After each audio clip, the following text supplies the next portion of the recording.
Hello and welcome to Model Train Fun. Today we're going to look at the N gauge, so the smaller scale. If you do remember from when I unboxed my Minitrix starter set, I wasn't too happy with the tracks. I basically am not used to tracks with fish plates. I know a lot of people like that. I like something more temporary I can put on, easy to assemble and easy to disassemble, and tracks that actually can last for a long time, assembling and disassembling all the time. So I thought I would try something else. So I'm going to try these Kato Unitracks. I bought, as you can see, some variations of the Unitrack in order to try it out and see how nice it is. So the first set I bought here is a double track set. What I really liked about this one here is the curves are actually banked or super elevated, as some call it. So that actually means the train will tilt just a little in the curves, just as in the real world. So this is variation 11 and it has number 20-870-1. Then I thought it would be interesting to also have a bridge. So I bought this viaduct set, which is also the Kato Unitrack. This is variation 2 and it's 20-861-1. So I'm looking forward to putting a bridge there. And what is a model train layout without some sidings? So there's also, I bought 2 boxes actually of sidings. So this is the variation 4, which is 20-863-1. What I liked about this one here is that it actually comes with a complete siding, including the turnouts needed. And then as a bonus, well, you can never have too many turnouts. So I bought these turnouts here, that's Kato 20-221. And then actually a piece of track I'm very envious on that I don't have on my Märklin C-track is a double crossover. So what's really cool about this one is you can have a double line, and from each side of the line you can cross over to the other side. So really looking forward to trying this out. So let's unwrap it and see what's in the boxes. So here we have the first box I want to unwrap, which is the double track set. Do remember that these are my own purchases and are not sponsored. So let's see what's in the box.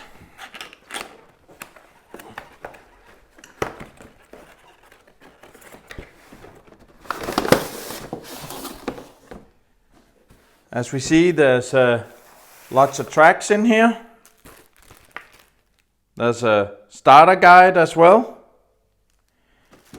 If we look at what we have in here, we have the curved tracks. To be quite honest, it's a little difficult to see if they're super elevated or not. I guess you can see it a little from this angle. So, but these are supposed to be super elevated. It looks like we got one long track and then 2 smaller tracks. If I remember it right from the when I purchased it, it said something like the smaller tracks were the lead-in to the super elevation, and then the long curve here is actually the already super elevated. And why does there need to be a lead-in? Well, that's because of course the straight track is straight and not super elevated. Cool. Interesting mechanism here at the end for putting the tracks together. Not quite sure how that works. I got some smaller tracks as well, and even super small tracks. Let's try and put them together. So I'm guessing they need to go together like this. So it looks like the fish plates will latch. It looks like these plastic thingies will latch as well. Nice. Now the question is how to disassemble them. I seem to recall I heard somebody saying that you have to twist it to the side. So let me try that. Oh yes, that works. Gave a nasty little sound there though. Let me try again. So easy snap, and then to the side. Oh, nice. I like this. Cool. We also in the box have a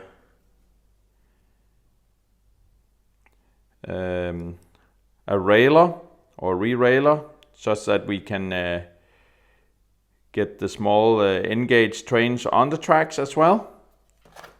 So that will fit on the tracks like this. Put your locomotive on here, slide it down, and it will go on the track. Nice. So off camera I was flipping a little through the manual to figure out how I do power the Kato Unitrack.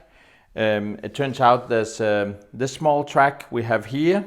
If you look at the other side, it has some plastic here, and you can see there's some holes. That's actually where the power goes. And you can power each track separately here, because they are actually supporting analog operation as well.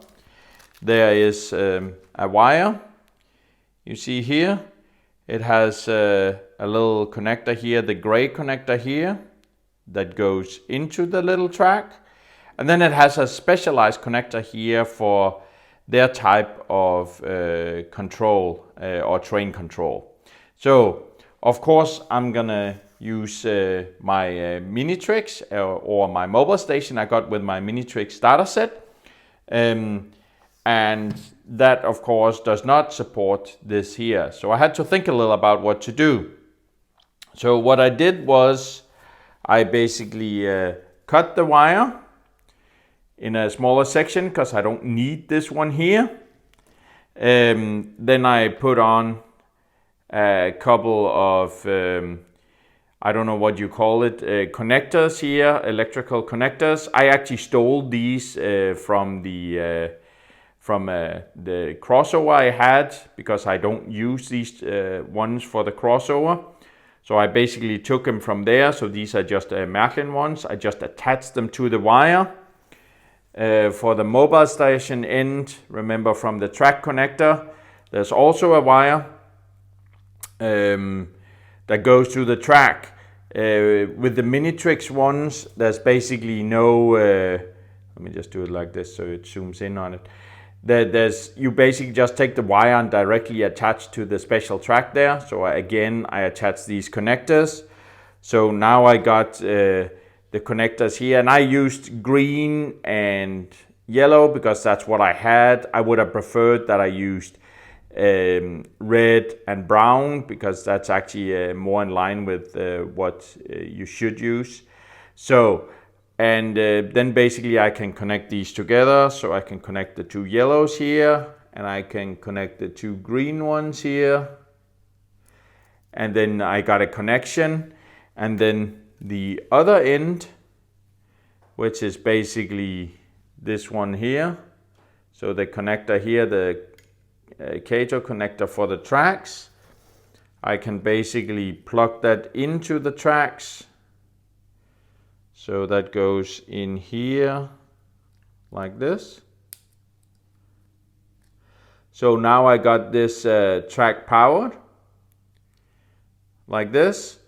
I'm a little unsure if I need something for the other line as well, because I highly doubt that these two tracks are electrically connected. But we'll figure it out when we actually set it all up. Let's have a peek at the Kato variation 2, so the single track viaduct set. So the other one was a double track set with super elevation. So this is a little different, this one. Let's open it and see what's in the box.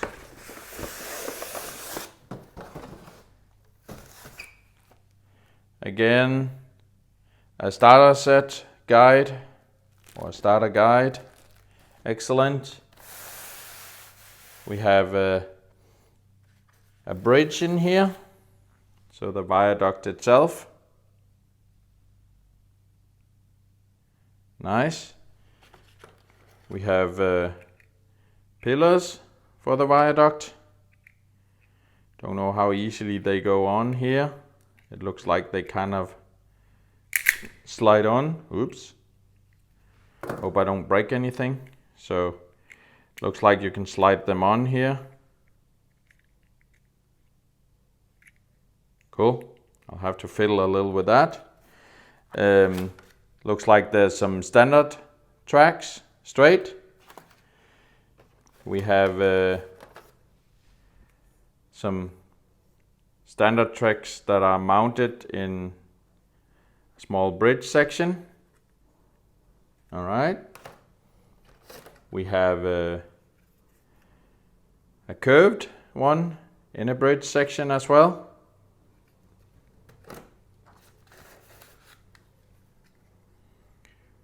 Smaller straight track in a bridge section.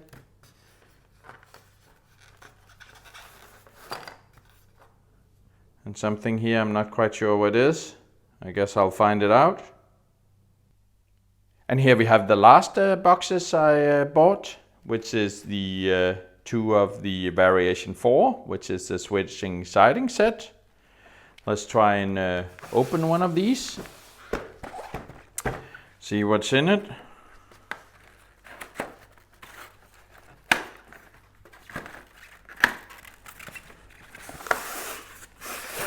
Whoop. Again, manual. Well, the first thing I notice is there's some interesting blue things. It looks like these are turnout controllers. Not quite sure how to use those. It does look like they take DC 12 volts. I got DCC,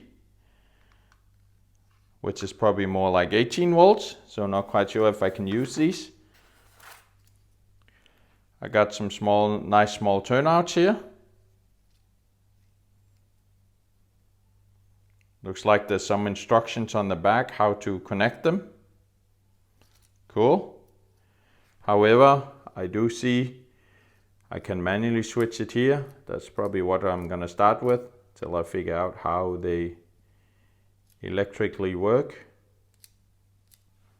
Awesome. There are some, I guess what looks like standard length straight tracks, because it looks like the same from the bridge one. Some smaller straight. Some curves that probably fit with the making a siding. Got some wires again that looks like they're specialized for Kato equipment, so I'll probably have to modify this as well. Oh, I see there's also in here in the turnout there's a connector here as well.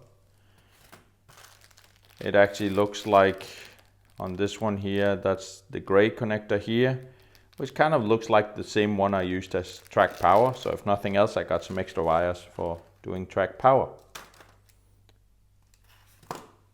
Cool. Let's start playing with it.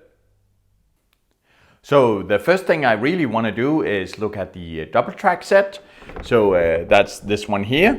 So that's the variation 11. I'm really excited and really looking forward to seeing how the super elevation worked, or the banked curved works.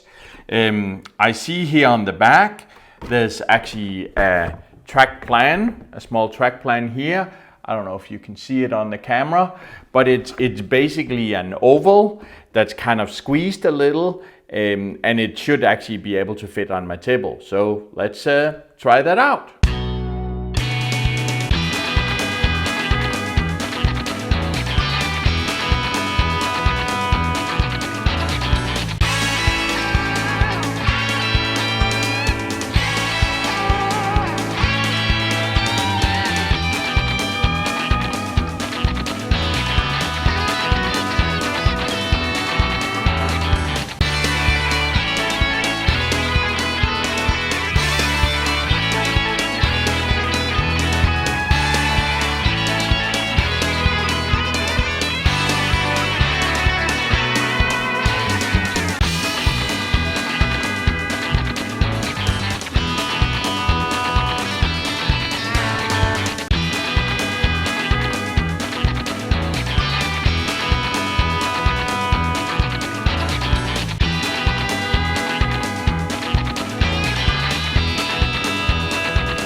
So I built the first little track. What did I learn from that? Well, the first thing I learned is the end gauge isn't as small as I thought it would be.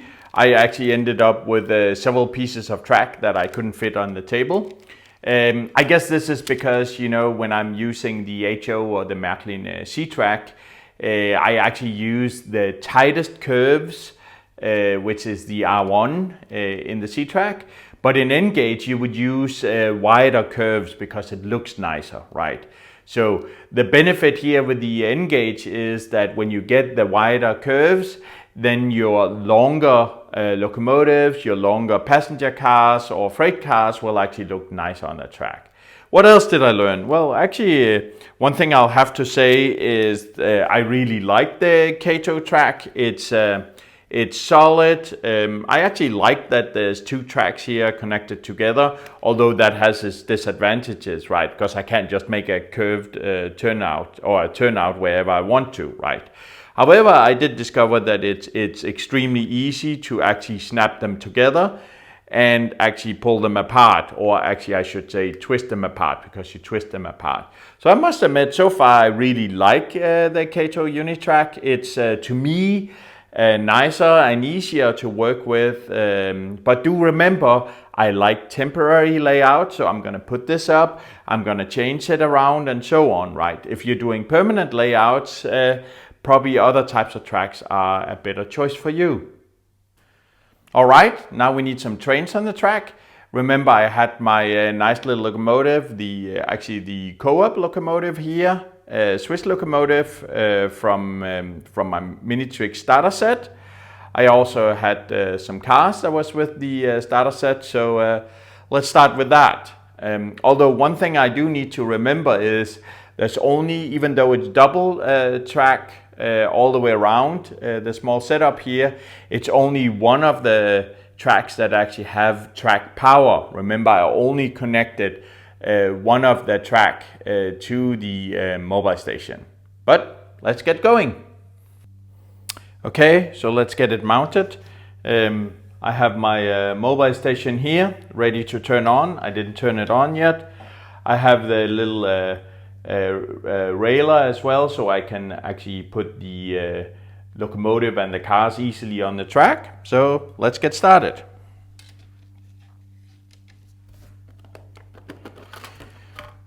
I just love this little co-op locomotive I got with the starter set. So let's see how easy it is to get on these tracks. Oh, no problem. Nice.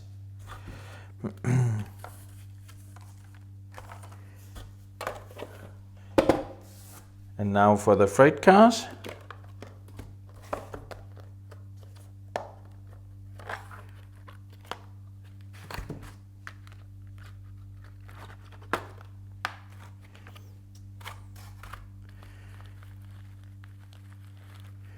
We have the little carrot container car.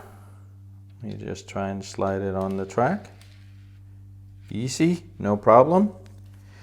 I need to mount the containers as well. That's usually a little more difficult.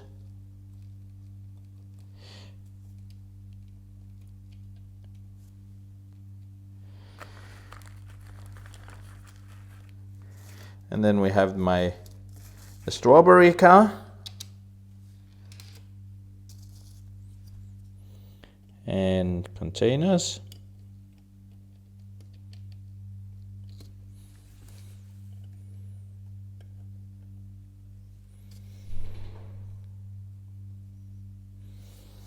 Okay, I can remove the railer, I can package everything away again.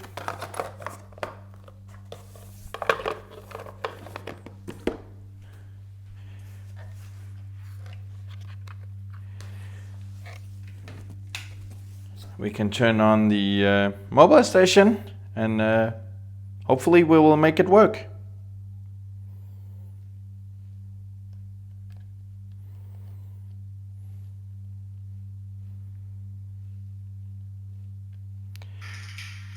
Yes, and we got power. I hear sound.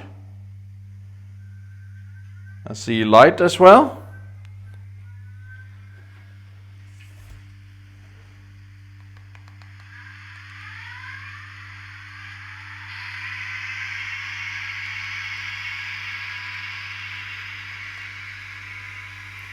Excellent.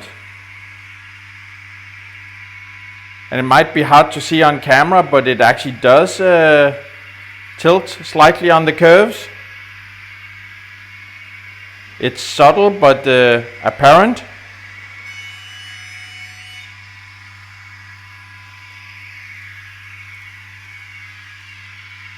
Nice.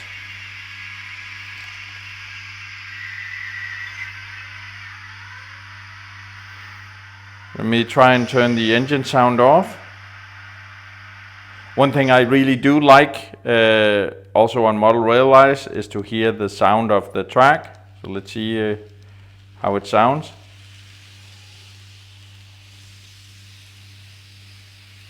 Yes, sounds nice. You hear a little clickety-clack, of course, between the tracks, which is also natural.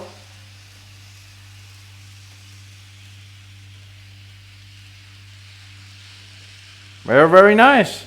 So far, I'm very pleased with the Kato track. Cool.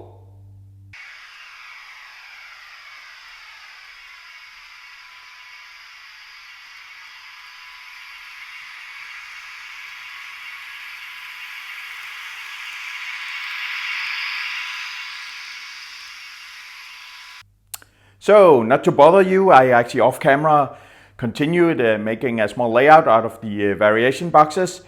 There was a lot of experimentation, there was a lot of learning how the Kato tracks work. So I'll talk about that a little, but as you can see, I ended up with a pretty nice little layout where I actually succeeded in using pretty much all the Kato tracks that are in the variation boxes. So you see I have the main line, double line set with the super elevation as the main theme here. We have an extra loop here with the viaduct set. The viaduct itself is actually a loop, so I could actually make a loop out of that. I could use the switching siding variations to make a small yard, and as you can see there's some double line track here I used for the yard here. I could use it for a small siding on the other side. I put the double crossover in, and I made sure to connect the viaduct and the double line as well over there. Let me go through some of the things I've learned while I put this together. So one of the first thing I learned was that the Unitrack is not Unitrack when it comes to Kato. It seems like there are Unitrack of different at least colors and variations. So if you look at this one over here, that's the Kato Unitrack concrete, and it's a double track. If you look over here, the sleepers are different, they're dark, so these are actually supposed to be wooden sleepers instead. So if you care about it, there is a difference between the concrete and wooden sleepers.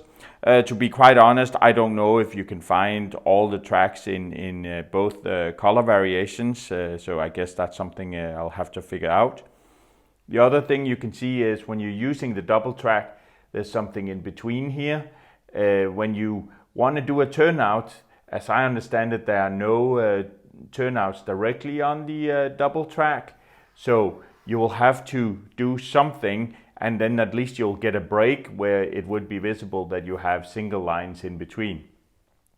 So to me, it doesn't really bother me. I'm doing something temporary. I would rather have something that's easy to set up and easy to use.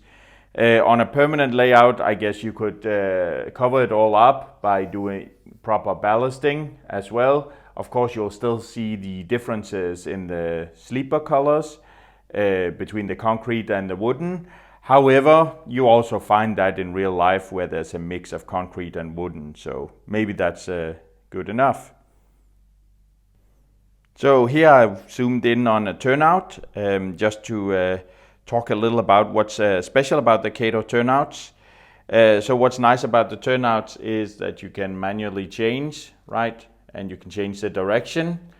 However, What I didn't realize, and I guess this stems from the fact that the Kato is mainly targeted towards analog layouts, although they have excellent support for digital as well. However, the track here, as you can see, now it's set for going straight. It actually means that it leads power from this side through the straight side. So when it's straight, there will be no power going to the curved side of the turnout.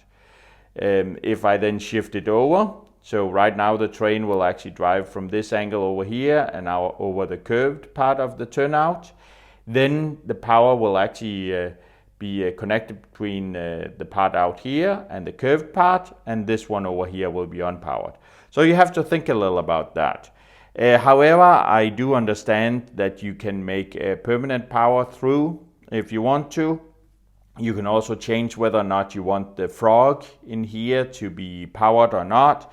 To be quite honest, since I'm used to Märklin, I'm not too experienced with this because you don't have that type of issues. So it's something I need to figure out. However, in this case, you see it's the double track here, and then what I have off to the side is actually the viaduct part. So I cannot have my train running on the viaduct right now, except when I actually have the turnout set for curved here, or you see there's also a turnout here where it comes back from the viaduct loop. I can also set that for curved. So if one of those are curved, then it will actually feed power into the viaduct section, right? And this is actually due to the fact that I only have one power connector track or power feed track, and it's connected on the main line on the other side of the loop, right? So it's just something you have to think about, but I believe that you can change the behavior of the turnouts here. I didn't experiment with that for now.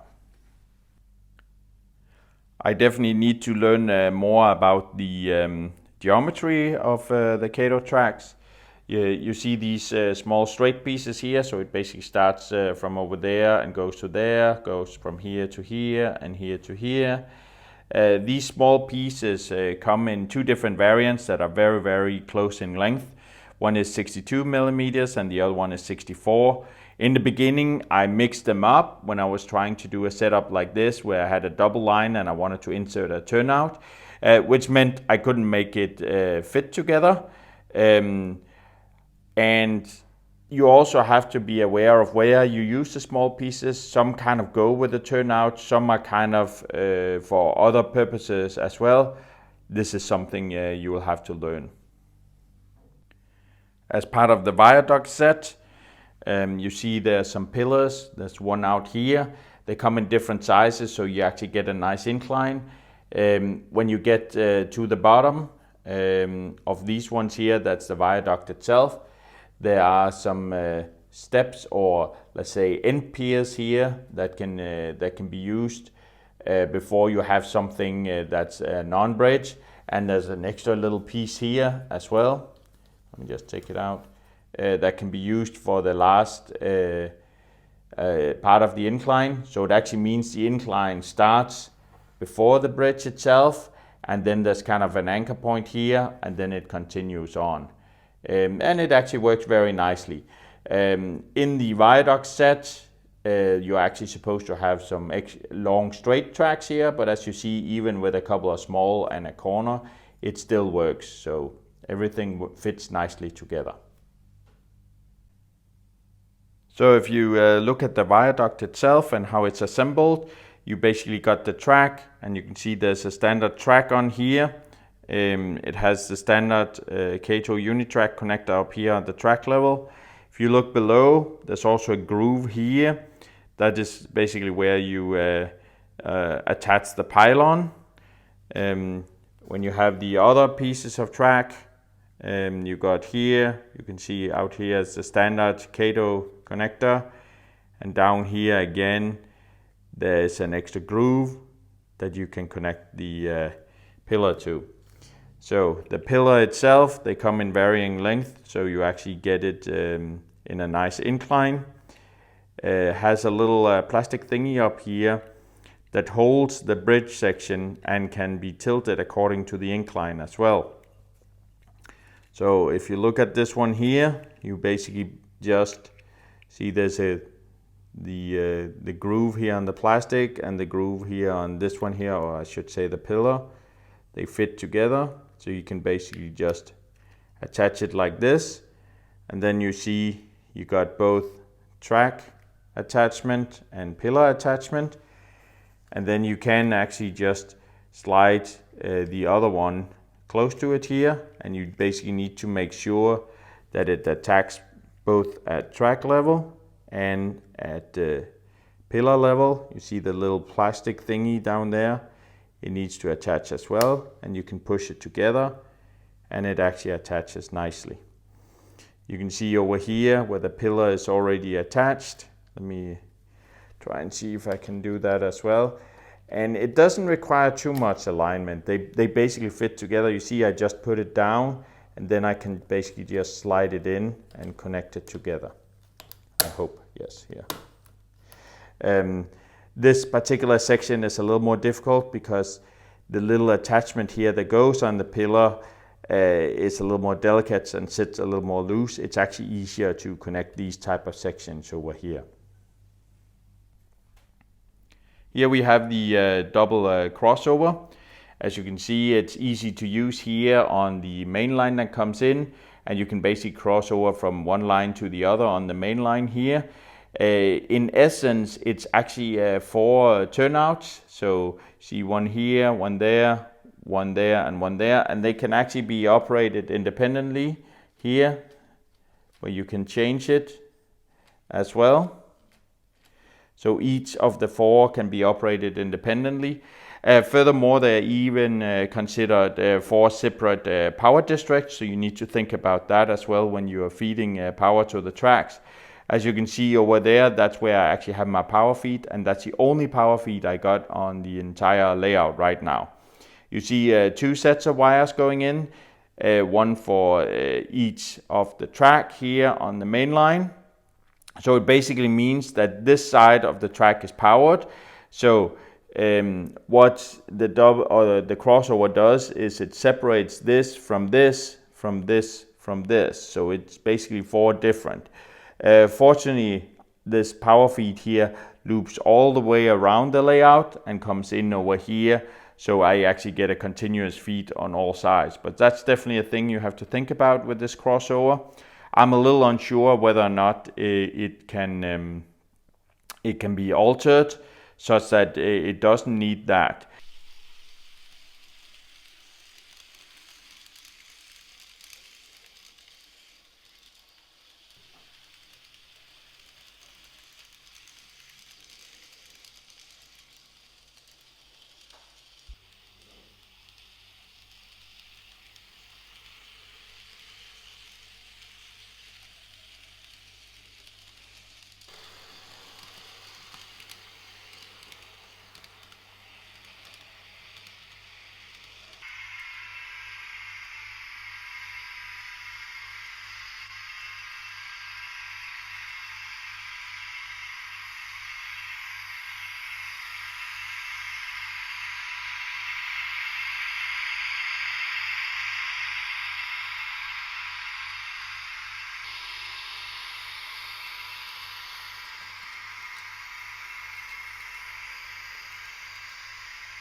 So the goal for me was to try out some Kato tracks. I pretty much at random bought 4 boxes of the Kato Unitrack system, the variation 11 to do the double track with the super elevation, the variation 2 to be able to use the viaduct, and the variation 4 to be able to have some switching sidings as well. So what do I think of the Kato so far?